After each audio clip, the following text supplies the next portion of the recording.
You've been told your whole life that connection is strength, that vulnerability is power, that the people around you, your friends, your circle, your relationships, are your greatest asset.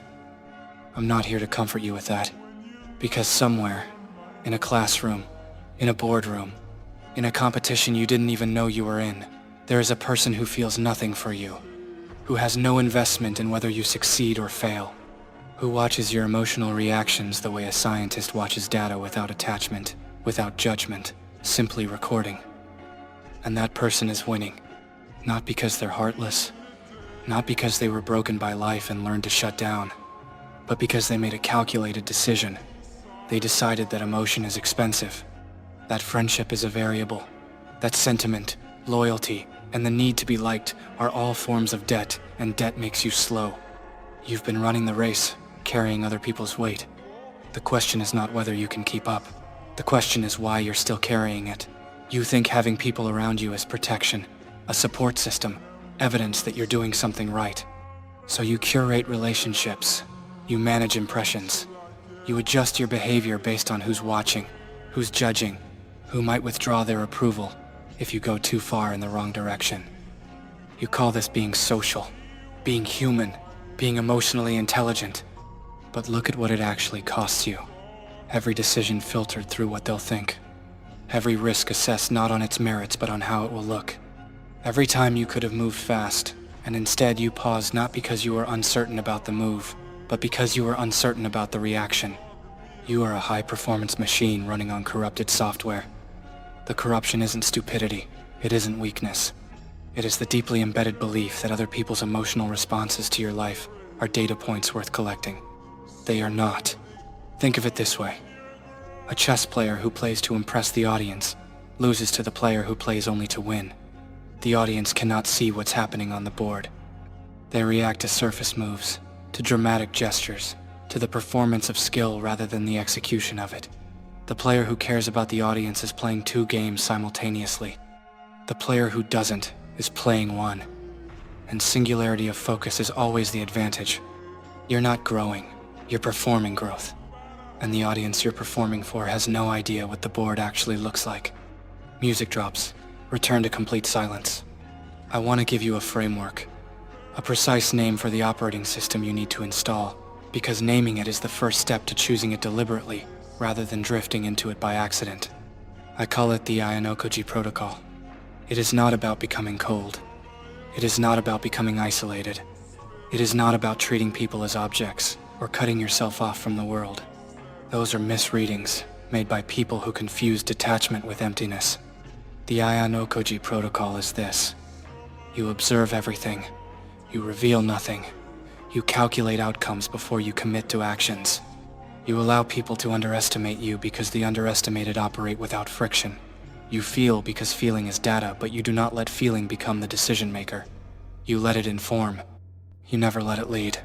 In practice, it means this. When someone tries to provoke an emotional reaction from you, you register the attempt and give them nothing. When an opportunity appears, you evaluate it on outcomes, not on how it will make people perceive you. When friendship is offered, you accept it as a resource and treat it accordingly, not with cruelty, but with clarity about what it is and what it isn't. Most people live their entire lives reacting. The protocol is about responding, and the difference between those two words is the difference between being controlled and being in control. Once you see this, you cannot unsee it. Picture this. You've been preparing for something that matters. A presentation, a negotiation, a moment where the outcome will determine the next 6 months of your life. You've done the work. You've run the numbers. You know the material. But walking in, you notice something. Your hands are slightly damp. Your thoughts are moving faster than they should. And underneath all of it, there's a quiet, almost imperceptible voice asking, what will they think of me when this is over? Not will this work? Not is my strategy correct? But will they think well of me? That question costs you 3% of your cognitive bandwidth. Then another 3 when someone in the room shifts their expression. Then another when someone doesn't respond the way you expected. By the time the critical moment arrives, the moment where you need every resource available, you've already spent a portion of yourself on something that has nothing to do with the outcome. That is what emotion unchecked does to performance. It is not dramatic. It is not a breakdown. It is a slow, invisible tax on your best thinking. Now the second scene. It's late. You're alone. And you're scrolling, not looking for anything specific, just moving through other people's lives like a ghost. You see someone from your past doing something remarkable. You feel it. That specific mixture of admiration and inadequacy that nobody talks about honestly. And instead of sitting with it, analyzing it, converting it into directional information, you keep scrolling. You consume the feeling.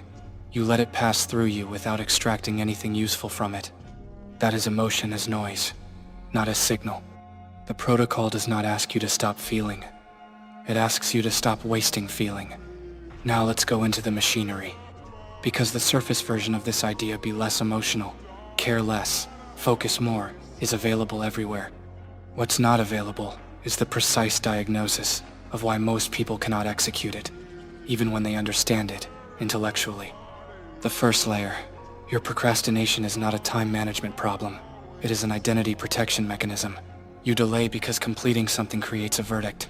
A finished thing can be judged. An unfinished thing is still potential, and potential cannot fail.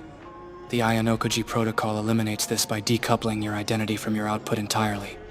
You are not what you produce. You are the producer. The work is data. The result is information. Neither defines you, which means neither can threaten you. And when threat is removed, delay loses its function. The second layer. Your routines, the ones you've built with such precision, the morning protocols and the tracking systems and the optimized schedules are not discipline. They are theater. They are the performance of a person who has their life together, designed for an audience of one. You have convinced yourself that the structure is the work. It is not. The structure is the frame. The work is what you put inside it.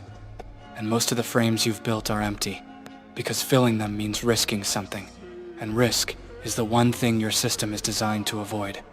The third layer is where it gets uncomfortable. Your consumption, every video like this one, every book, every framework, every protocol you've studied, is functioning as a substitute for action. You are building a knowledge identity, a version of yourself that knows how to win without ever having to test whether you actually can. The Ayanokoji Protocol is not a concept to be understood. It is a behavior pattern to be executed. Understanding it and not executing it is precisely the trap. What would happen to your self-image if you stopped consuming entirely for 30 days and only produced? The fourth layer. Your comfort zone does not feel like comfort. It feels like preparation. It feels like the moment before the moment. You are always about to do the thing. You are always almost ready. And that almost is not a stepping stone. It is a permanent address that thousands of people live and die at without ever realizing it's a destination and not a transition. The fifth layer is the one that should disturb you more than anything else I've said today. The cost of staying in your current operating system is not failure. Failure is survivable. The cost is obsolescence. The cost is arriving at a point in your life, 5 years, 10 years, 20 years from now, and looking at what you've built and realizing that you optimized for approval and received mediocrity in return. That the version of you that could have existed didn't, because you were too busy managing the perception of the version that did. That version of you is not a dramatic tragedy. It's just a quiet, ordinary, invisible one. Here's what nobody will say to you. The people you're trying to impress are not thinking about you. They are thinking about themselves. The opinion you're managing exists almost entirely in your own mind, maintained by your own fear, sustained by your own refusal to test whether it's even real. You are not held back by your circumstances. You are not held back by your resources. You are not held back by the people around you or the opportunities available to you. You are held back by your need to be witnessed succeeding before you're willing to try. The Ayanokoji Protocol is not about becoming a machine. It's about becoming ungovernable by other people's reactions to you. It's about moving through the world as a force rather than a performance. The most dangerous person in any room is the one whose next move nobody can predict, because their next move is not determined by what the room expects. So here is the actual shift. And I will not make it easy, because easy is not what this is. Stop seeking confirmation before you commit. The Ayanokoji Protocol requires that you act on incomplete information with complete commitment. You will never have certainty. Certainty is a luxury that people who need approval use as an excuse. Move with what you have. Adjust after. Stop letting your relationships be the measure of your direction. Other people's comfort with your choices is not a compass. It is noise. Some of the most significant decisions you will ever make will be ones that nobody around you endorses. The protocol is about developing the internal calibration to move toward the right outcome even when the social signal says stop. Stop performing discipline and start executing it. One action taken under resistance is worth more than 1,000 actions taken when conditions are perfect. The protocol does not wait for motivation. It operates in the absence of it. It treats discomfort as confirmation that you're in the right territory.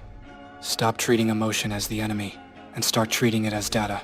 Feel the resistance. Note it. Extract the information. Where is it coming from? What is it protecting? What would happen if you moved through it? Then move through it. The emotion is not the obstacle. Your relationship to the emotion is the obstacle. The world does not reward the most prepared. It rewards the ones who moved when they weren't. I need to be direct with you now, because some of you watching this will nod along. You'll feel the recognition of it. You'll think, yes, this is what I've been missing. This is the framework I needed. And that feeling of having found the answer will be enough. You'll save the video, maybe share it, maybe quote it, and you'll return to exactly what you were doing before. That is not a failure of intelligence.